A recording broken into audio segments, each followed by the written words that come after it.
რა იმალება ჩვენი ყოველდღიური ქცევების უკან? იმ გადაწყვეტილებების, რომელთაც ისე ვიღებთ, წამითაც არ ვჩერდებით დასაფიქრებლად. რატომ ამბობს ბავშვი დედას მხოლოდ თავის დედაზე, მაგრამ სხვაზე არა? ან ზოგჯერ ბავშვი სწავლობს რაღაცას ერთ გარემოში, მაგრამ რატომ ვერ იყენებს მას სხვა გარემოში?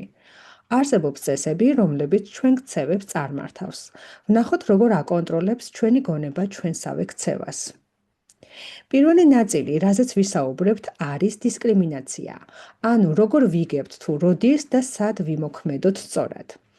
ეს ის დისკრიმინაცია არ არის, რასაც სოციალურ კონტექსტში ვგულისხმობთ ხოლმე.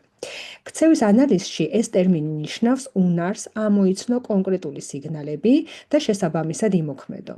მაგალითად, როდესაც ბავშვი ამბობს დედამ მხოლოდ საკუთარ დედაზე, ესეც დისკრიმინაციაა.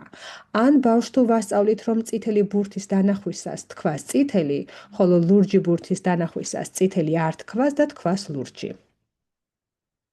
ყველაფერი იწყება იმით, რასაც დისკრიმინაციული სტიმული, ანუ SD ჰქვია. ეს არის სიგნალი, მინიშნება გარემოში, რომელიც მიგვანიშნებს, რომ ქცევა გამტკიცდება. და აქვე გვაქვს დელტა სტიმული, რაც პირიქით გვაფრთხილებს, რომ უნდა გავჩერდეთ. ამ ქცევისთვის ახლა არავინ დაგვაჯილდოვებს. ჩვენი ტვინი გამუდმებით ამ სტიმულებს არჩევს. სწორედ ამ პროცესს ეძახიან ქცევის სამპირობიან გარემოებას.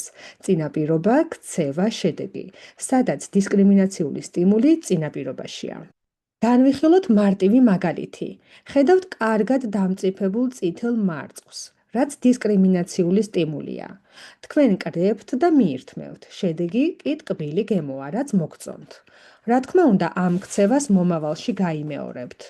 მაგრამ თუ ხედავთ მწვანე მკვახე მარწყვს, ეს დელტა სტიმულია, რაც მიგანიშნებთ, რომ მჟავე იქნება და მის მოკრეფას ერიდებით. ვიზუალური სიგნალებით ასე მარტივად გვასწავლის გარემო თუ როგორ უნდა მოვიქცეთ. დისკრიმინაცია თავისი არსით სიზუსტის სწავლაა. ეს არის უნარი, რომ ერთმანეთისგან გავარჩიოთ სიგნალები და სტიმულები. ახლა გადავიდეთ შემდეგ ნაწილზე, გენერალიზაციაზე. ანუ ახალ სიტუაციებში როგორ ვიყენებთ იმას, რაც ვისწავლეთ. თუ დისკრიმინაცია სიზუსტეზე იყო, გენერალიზაცია პირიქით, მოქნილობაზეა. გენერალიზაცია ნიშნავს, რომ ბავშვი ახალ გარემოშიც სწორად იყენებს ნასწავლს. თუ ბავშვმა ისწავლა კატა საკუთარ სახლში და ქუჩაში სხვა კატაზეც ამბობს კატა, ეს გენერალიზაციაა. სკინერი გენერალიზაციას ასახსნის. ერთი სტიმულით, ანუ სიგნალით, ნასწავლი ქცევა ვრცელდება სხვა მსგავს სტიმულებზეც, რომლებსაც რაღაც საერთო თვისებები აქვთ. მაგალითად, ძაღლს თუ დაასწავლეს ზარის ხმაზე გაქცევა, სხვა მსგავს ხმებზეც გაქცევის შემთხვევაში ნიშნავს, რომ სტიმულის გენერალიზება ხდება. სხვა სიტყვებით რომ ვთქვათ, გენერალიზაცია ხდება მაშინ, როდესაც ჩვენი ტვინი თითქოს ფიქრობს. ეს ახალი სიტუაცია საკმაოდ გავს იმას, რაც უკვე ვიცი. მოდი ვცდი იგივე ქცევას, ალბათ აქაც იმუშავებს. ეს არის ნასწავლის განზოგადება. ნახოთერინის ამბავი, რომელიც ამ პროცესს კარგად გვაჩვენებს. პირველი ნაბიჯი, მასწავლებელი ერინს აჩვენებს ბარათს, რომელსაც აწერია სიტყვა კაცი. ეს ჩვენი დისკრიმინაციული სტიმულია. ერინი ამბობს სიტყვას და მასწავლებელი აქებს. ეს გამტკიცებაა. მოგვიანებით სავაჭრო ცენტრში სეირნობისას ერინი საპირფარეშოს კარზე ხედავს წარწერას კაცი. მიუხედავად იმისა, რომ ეს ბარათი არ არის და სიტუაციაც სულ სხვაა, ის თავის ცოდნას განაზოგადებს და კითხულობს სიტყვას კაცი. ეს არის გენერალიზაცია. გავიგეთ რა არის დისკრიმინაცია და გენერალიზაცია ცალ-ცალკე. ახლა ვნახოთ როგორ მუშაობს ეს ყველაფერი ერთად. ცხოვრებაში წარმატებისთვის ამ ორ შორის, სიზუსტესა და მოქნილობას შორის ბალანსია საჭირო.